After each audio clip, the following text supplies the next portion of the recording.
Hoje eu fui agraciado aqui com uma preleção, onde nós vamos falar sobre o Filho do Homem, o lado humano de Jesus. Então, vou trazer inicialmente, né, a definição do que seria o Filho do Homem, né, como a gente tem na Bíblia, como a gente tem em diversos livros. Então, a primeira, né, que a gente vai ter dessas definições, eu estive assistindo uma palestra do Jorge Elahá essa semana, até indicada pelo meu pai, aí, muito boa palestra, que ele explica, né, que na época aí, antes ainda de Jesus, essa expressão era utilizada pelos judeus para definir um homem qualquer. Né? A expressão era Ben Adã, que significa filho de Adão. E a gente pode encontrar isso no Velho Testamento, né? Como, por exemplo, no livro de Ezequiel, onde tem uma passagem que ele cita: Filho do homem, põe-te em pé e falarei contigo. Que seria, então, Deus, naquele momento, se comunicando com Ezequiel, com os profetas. Né? Então, temos essa expressão muito utilizada, né, no judaísmo. A segunda expressão que temos, utilização do termo, foi introduzida pelo profeta Daniel, ainda ali no Velho Testamento, onde ele traz a visão de filho do homem como sendo o Messias, como sendo o enviado por Deus, né, para que pudesse transformar a terra no seu reino. E é essa expressão que vai nos interessar mais, porque ela foi a expressão utilizada muitas vezes por Jesus, né, no Novo Testamento, aonde ele, entre outras vezes, ele fala: o Filho do Homem tem de ser entregue às mãos dos homens, e estes darão a morte, e ele ressuscitará ao terceiro dia. Então, Jesus utiliza essa expressão, Filho do Homem, de uma maneira muito humilde, para falar dele mesmo, para confirmá-lo, não é? Como era necessário, como sendo o Messias prometido. Então, essa é a segunda definição que nós temos do Filho do Homem. Uma terceira definição, ela é introduzida por um autor que eu particularmente gosto bastante, né? Ele traz uma análise muito bacana sobre essa visão, que é o Carlos Torres Pastorino.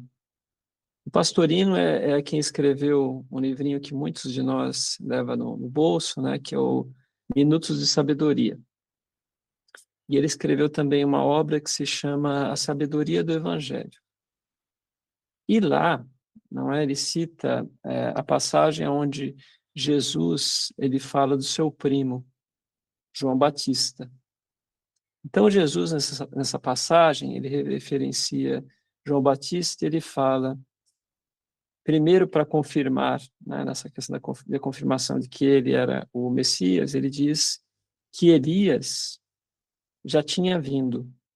Então, nas escrituras antigas, dizia-se que era necessário Elias antever o Messias. E aí, no caso, Elias era João Batista. Né? Jesus deixa isso claro. E por que isso nos interessa? Porque ele cita, na sequência, que entre os nascidos de mulher, entre aqueles que reencarnaram, a gente pode dizer assim, João Batista, ele era o maior.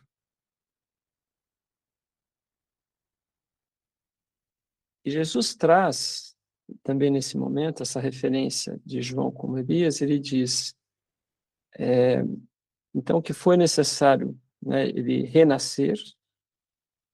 E naquela época, quando a gente olha, né, o que o momento ali de Elias, ainda no Velho Testamento, a gente vai entender que ele pede a morte de 450 sacerdotes ali do Templo de Baal, porque naquele momento, Elias, ele trazia muito como uma missão, não é?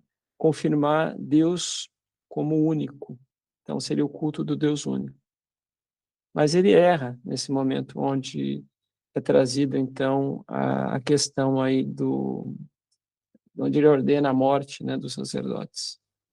E aí é onde tem essa oportunidade do resgate, então, quando ele, como João Batista, né, é decapitado. Não se trata aqui da lei de Talião, mas sim da lei de ação e reação. Então, João Batista, ele era um espírito, assim como a grande maioria de nós, que necessitava reencarnar para resgatar algo. Então, por isso, Jesus utiliza o termo nascido de mulher. E aí ele complementa dizendo, mas daqueles nascidos, ou filhos do homem, todos eles são maiores que João Batista. E o que Jesus queria dizer com isso? Queria dizer e referenciava o Filho do Homem nesse momento como aqueles que não estavam mais ligados a essa necessidade da reencarnação. Aqueles que já tinham resgatado, né, todas as suas dívidas aqui na Terra e já não precisavam reencarnar nesse mundo. Então, espíritos com nível de evolução maior, né? Mas falando de Jesus, ele que é o nosso modelo e guia, né? Qual a definição que temos do nosso querido mestre? Uma das definições que eu gosto de pensar é Jesus como o nosso governador espiritual. Então, como sendo aquele espírito co-criador da Terra, que desde os primeiros momentos do nosso planeta esteve aqui conosco, não é?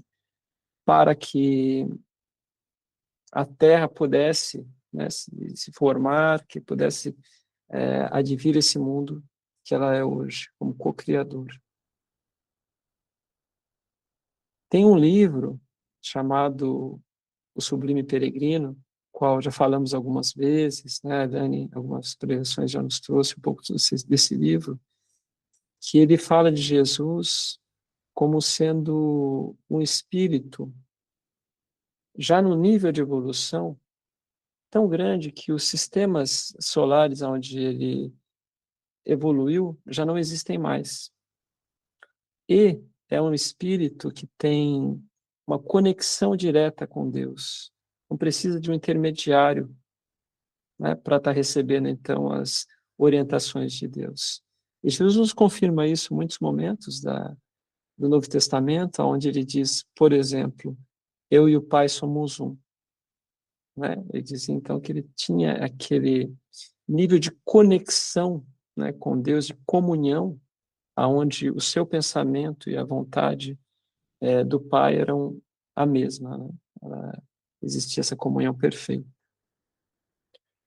Dizem também que ele, para se preparar para vir à Terra, né, nessa missão que ele cumpriu por amor, ele se preparou mais de 1000 anos para que o espírito dele, né, com essa grandiosidade do Cristo, né, pudesse caber, então, num corpo, né, como o nosso.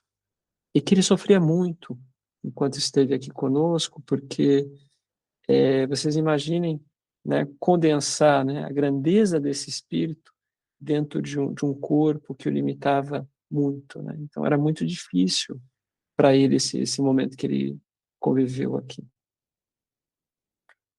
E a gente pode confirmar, né, esse testemunho de humildade de Jesus através do planejamento, né, dessa missão, dessa encarnação que ele teve aqui na Terra, porque diferente de nós, né, Jesus não reencarnou, ele não retornou, ele veio, né, com uma única vez com uma missão. e foi nos mostrar o bom caminho. Então, Jesus, né, diferente, certamente, né, de que eu faria, por exemplo, ele escolheu nascer numa manjedoura e não ali num palácio, né? Ele escolheu passar por todas as lutas, as dúvidas que tinham sobre ele, os sofrimentos morais, os sofrimentos físicos, né, que ele enfrentou ao longo da sua encarnação. Ele nos mostrou qual, então, é o significado da humildade, que é o grande antídoto, um dos maiores venenos que a gente tem ainda no mundo, que é o orgulho. E também praticou durante todos os dias em que esteve aqui presente, e certamente ainda hoje, a caridade, que é a cura para o egoísmo. Então temos Jesus, né, através dos seus ensinamentos, nos ensinando como combater as duas maiores chagas da humanidade, o orgulho e o egoísmo. E ele nos mostra e nos fala também que o Filho do Homem não veio para ser servido, ele veio para servir. Então, mostrando que o verdadeiro líder é aquele que serve, não aquele que, infelizmente, ainda vemos muito no mundo, se coloca numa posição, né, acima dos demais. Vamos aprender com Jesus. Ele, diferente, né, de muitas vezes eu, né, como pai, ele consegue olhar ali para os filhos dele, a gente poderia dizer, os apóstolos, aqueles que conviviam com ele, enxergar o que tinha de melhor em cada um. Ele conseguiu olhar para Maria de Magdala e conseguiu enxergar o amor que ela trazia dentro do seu coração e trouxe, né, ela para o bom caminho, mostrando ali aonde ela poderia aplicar esse amor da melhor forma. Ele foi alguém que olhou para o Paulo de Tarso, né, Saulo na época, perseguidor dos cristãos, perseguidor daqueles que pregavam, traziam então a doutrina do Cristo. Ele conseguiu olhar para ele e enxergar aquele que seria um dos maiores, se não o maior, dos divulgadores do cristianismo, através da sua transformação moral, pela sua firmeza de caráter. Paulo é alguém que, uma vez que ele acreditava em algo, ele ia até o fim. E Jesus enxergou esse potencial e transformou, então, a sua vida. Mas Jesus vem trazer para nós a boa nova, que é essa libertação pelo amor. Então, precisamos lembrar que, né, essa história e os ensinamentos de Jesus, para nós, ele começa com uma festa. Seu primeiro milagre, né, entre aspas, ali, a conversão da água no vinho, das bodas de Canaã, aonde Jesus nos mostra que devemos ter alegria no mundo, devemos buscar ser felizes, devemos festejar, né, aquilo que deve ser festejado. Ele nos